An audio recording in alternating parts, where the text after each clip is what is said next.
How to fix stuttering in Diablo 4. So if you want to fix stuttering in Diablo 4, then what you need to do is first, you just need to simply open up your settings application. After opening your settings, you need to go with your search, and here you need to search for graphic settings.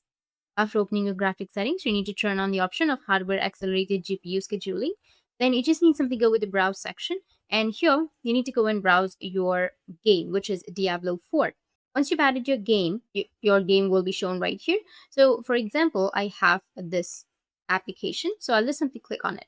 So you just need to simply go and add your Diablo 4 and click on that, and you'll find an option of options, and then click on it, and you will find high performance. Click on high performance, then go with save.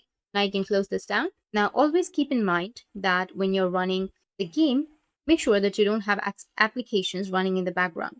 You want to minimize the number of applications or softwares that are running. So if you see too many softwares here, you just need simply right click on it, and then you'll find an option of exit, or in test, you need to just simply go and exit.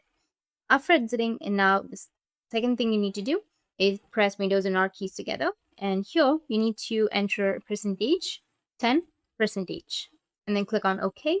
Select all of these folders and then delete them. Wait for a few seconds. After that, you just need to simply open up your file manager. And here you need to go with local disk C, then go with the Windows folder. Under Windows, you will have prefetch. Just open the prefetch. And then similarly, you need to select all of these and then just delete. Then you need to go with disk cleanup.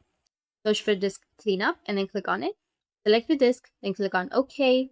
And here select all of the temporary files and everything, recycle bin, and then click on OK to clean your disk. Now search for device manager, and here you'll see the display adapters. You need to just simply go and right click on it and then just go and update your driver. Do the same thing for the second driver as well. That's it. If you found this video helpful, hit the subscribe button, and thanks for watching.